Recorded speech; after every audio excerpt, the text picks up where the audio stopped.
AC တရားနေဒီဆိုရင်ကျွန်တော်ဒီနေ့ AC လက်ဆက်အကြောင်းလေးကျွန်တော်ပြပြမယ် AC လက်ဆက်အကြောင်းဒီ50 60 Hz အကြောင်းကျွန်တော်ပြပြပြီးတော့နော်ဒီ AC လက်ဆက်ဆိုရင်ကျွန်တော်ဒီပြန်လာလက်စီလို့ကျွန်တော်ခေါ်ကြအောင်နော်ဘယ်လိုပြန်လာလက်စီလဲဆိုရင်ဒီ AC မှာဆိုကျွန်တော် line ရဲ့ neutral ရှိတယ်ကျွန်တော်ဒီ neutral ကျွန်တော်ဒီခဏပြီးပဲထားလိုက်မယ် neutral ကျွန်တော်ခဏမိထားလိုက်မယ်ကျွန်တော် line ကျိုးမှာ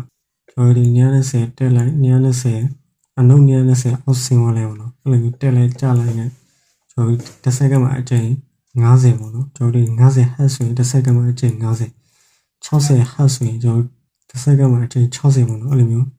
တစ်စက္ကန့်တော့တက်လိုက်ကျလိုက်ပေါ့နော်ဒါကိုကျွန်တော်ဒီ AC 920 downward 50 downward 60 Hz ဆိုပြီးတော့ခေါ်တာပေါ့နော်ဟုတ်တယ်ပြီးတော့ဒီ AC မှာပေါ့နော်ကျွန်တော်ဒီ920တက်လိုက်ပြီးတော့ဒီအနှုတ်920ပြကျသွားလဲပေါ့နော်အဲ့လိုတလက်စီဖြစ်တာပေါ့နော်ပြောလို့ဆိုရင်အမှတော်တော်များဒီအနှုတ်920ဆိုတာကျွန်တော်ဒီပြောလို့ဆိုရင်0 volt နဲ့ညီတာပေါ့နော်အဲ့လိုမျိုးထင်ကြပါတော့အဲ့လိုမဟုတ်ဘူးပေါ့နော်ဒါပေမဲ့ဒီသူ့ရဲ့ line ပုံစံကဒီ920တက်သွားတယ်ပြီးတော့ဒီအနှုတ်920ပြဆင်းရဲဆိုတာပြောလို့ဆိုရင်920 volt နဲ့အနှုတ်920 volt နဲ့စွမ်းတူတူပဲတော်လေးဥတီပဲကွာပေါ့အဲ့ဒါတို့ဒီမျက်စိပဲမြင်အောင်လို့ဒီ direction မတူတာပဲပေါ့နော်920ကအရှိသွားမယ်ဆိုရင်အနှုတ်920ကနောက်သွားတယ်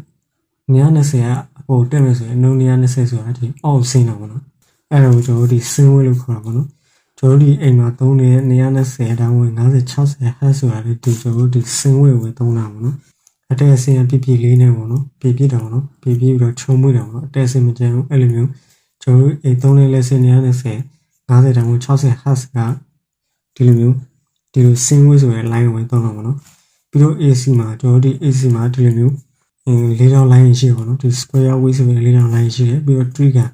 triangle line တွေလည်းရှိတယ်ပြီးတော့ဒီသုံးစားလို့မရတဲ့ဒီ line ပြည့်တွေလည်းရှိအောင်နော်အဲ့လို AC line ပုံစံတွေလည်းရှိအောင်နော်ပြောဆို line ပုံစံမျိုးမျိုးရှိအောင်နော်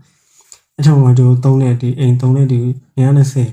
50 Hz ဆိုတာဒီလိုမျိုးဆင်းဝဲကိုပြောတာပေါ့နော်ဒါကျွန်တော်အိမ်သုံးတဲ့AC line ပေါ့နော်ပြီးတော့ပေါ့နော်ကျွန်တော်ဒီ AC မှာဒီ50 Hz ဆိုတာဒီတစ်စက္ကန့်အချိန်50ဆိုတာ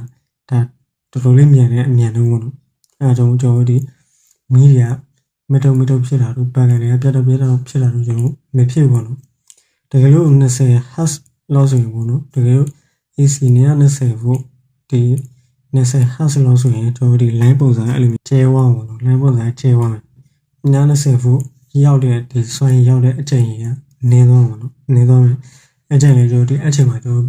မီးလုံးတွေကမတုံဖြစ်တာ